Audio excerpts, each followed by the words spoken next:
inafika mahali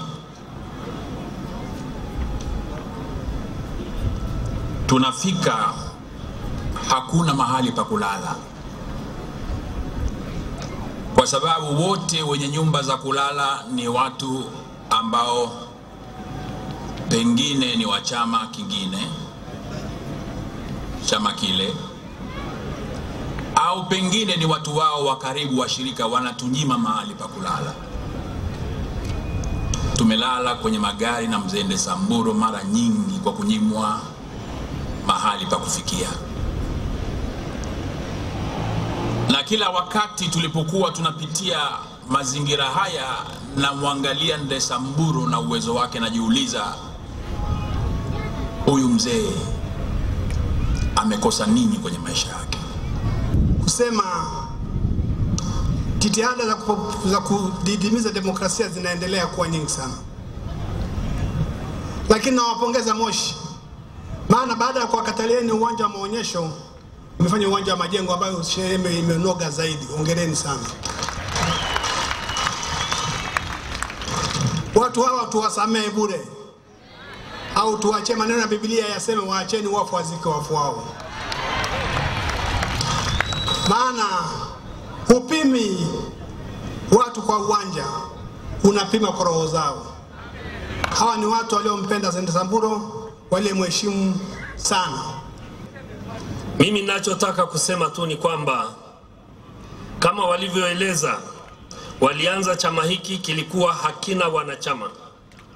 Leo hapa Moshi tu na wachache waliotoka sehemu zingine ni huu umati ambao tunauona. Na katika kila mkoa, katika kila kona ya nchi, leo wanachama wa Chadema ni wengi, ni utitiri mtupu. Nasema mchango wa hayati Ndesamburo katika hilo upo kila kona, upo kila mahali. Leo hii sote tumekusanyika hapa kwa ajili ya kumwaga mzee wetu, lakini funzo kubwa ambalo tunalipata na ambalo tunapaswa kulienzi daima katika maisha yetu ni kwamba hapa duniani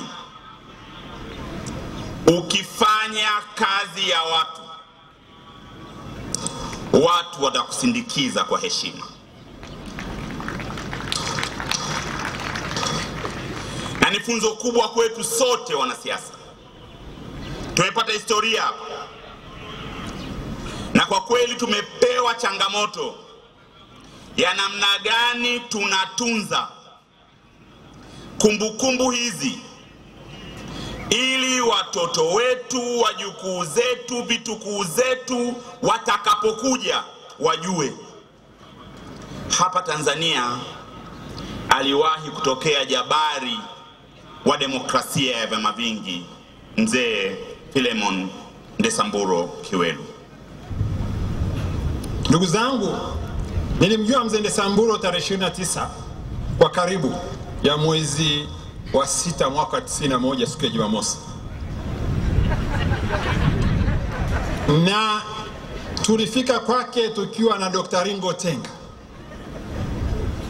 na mzee Leo Singalai alikuwepo.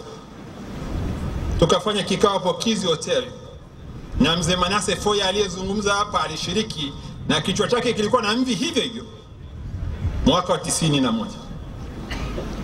Wakati huo ndio tumemaliza lile kongamano la mfumo wa vyama vingi vya siasa lililofanyika mwezi wa 6 tarehe 11 na 12 siku ya Jumanne na Jumatano mwezi wa 6 mwaka wa 91.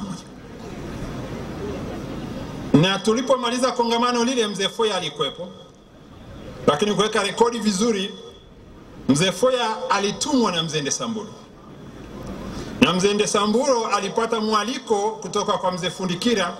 Sisi 18 tuliokuwa kwenye ile kamati, vijana 18 tulikuwa kwenye kamati ya mabadiliko, tulikuwa mimi na Anthony Bahati Kalisti Filomena Komu, mbunge wa Moshi vijijini.